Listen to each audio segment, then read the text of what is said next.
Smart Ideas, notre rubrique Startup, notre rubrique Innovation avec Damien Binois. Bonjour. Bonjour. Bienvenue, vous êtes le fondateur de Nosa, vous l'avez créé il y a une dizaine d'années, 2012. C'est quoi le point de départ, la genèse? Pourquoi vous l'avez créé? Le point de départ, en fait, c'est un échange universitaire au Brésil que j'ai eu la chance de faire. Là-bas, l'Açaï est très très connu. Déjà, en 2012, c'était déjà le cas.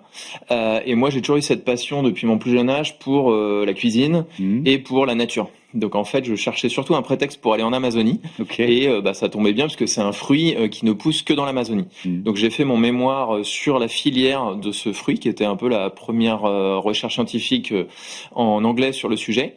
Et je suis tombé vraiment amoureux de la région. J'ai fait la connaissance de communautés de cueilleurs, d'ONG, de coopératives.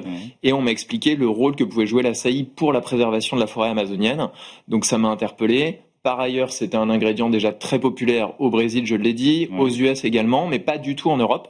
Donc je me suis dit, tiens, on a peut-être un truc intéressant sur le côté business et sur le côté durabilité. Alors, l'Açaï, c'est une baie, c'est quoi? C'est un fruit, c'est ça? Ouais, c'est un fruit, c'est le fruit d'un palmier. D'accord. C'est des palmiers tout fins qui poussent en touffe dans le delta de l'Amazone. C'est un arbre qui a besoin de beaucoup d'eau, beaucoup de chaleur, donc c'est vraiment un arbre tropical.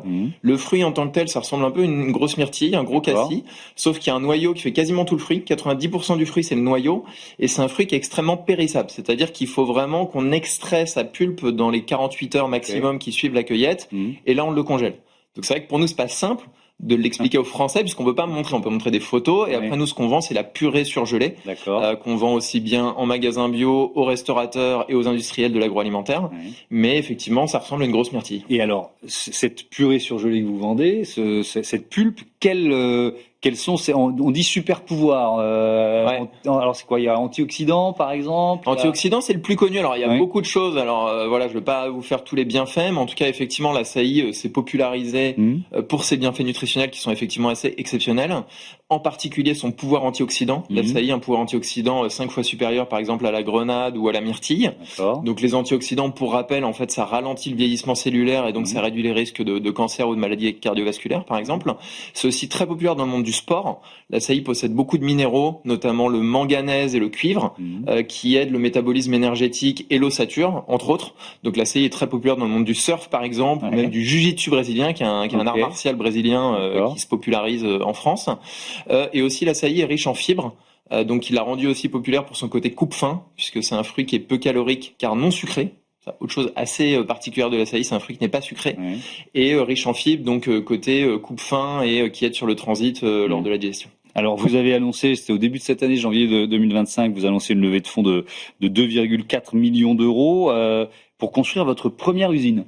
C'est ça. Vous allez la construire là-bas, au Brésil, j'imagine. Ouais, si j'ai bien compris, il faut transformer et congeler rapidement. Ouais. Donc gros enjeu sur lequel on travaille depuis 5 ans. La pandémie nous a un peu mis des bâtons dans les roues. Donc là, je suis reparti en levée de fonds et on a signé avec un fonds brésilien qui s'appelle Amazonian Biodiversity Fund, qui est un fonds qui ne finance que des projets qui visent à préserver la biodiversité en Amazonie.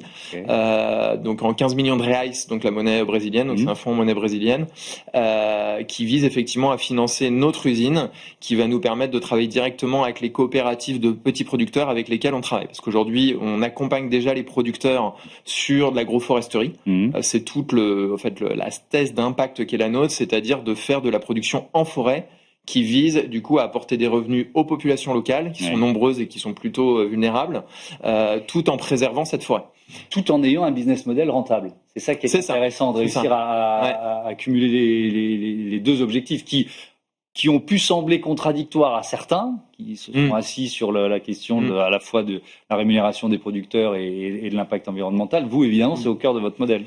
En fait, moi, vraiment, ma vision, c'est que l'alimentation de demain ne passe que par la santé, donc la nutrition, et la durabilité. On le voit aujourd'hui, les filières, il suffit de voir l'évolution du prix de l'huile d'olive, du cacao, du café. En fait, le réchauffement climatique impacte lourdement toutes les filières agricoles. Il y a des yo-yo au niveau des prix et globalement des hausses. Donc, en fait, aujourd'hui, on peut pas faire l'autruche là-dessus. Toutes les filières doivent s'adapter. On doit lutter contre le réchauffement climatique et on doit aussi apporter de la résilience. Et c'est là que nous, l'agroforesterie, est une solution qu'on trouve assez puissante parce qu'en fait, en mélangeant différentes espèces dans une zone forestière, on rend le système beaucoup plus résilient. Quand il y a de la sécheresse, il y a de l'ombre qui limite l'intrant en lumière du soleil. beaucoup moins de risques de maladie de par la diversité, donc on a des écosystèmes beaucoup plus résilients et ça fait sens d'un point de vue économique. En fait, c'est ça qui marche bien dans ce modèle qui est le nôtre. Merci beaucoup Damien Binoy et bon vent à Nossa. Voilà, c'est la fin de ce Smart Impact. Merci à toutes et à tous de votre fidélité à la chaîne des affaires, à Be Smart for Change. Je vous dis à très vite. Salut.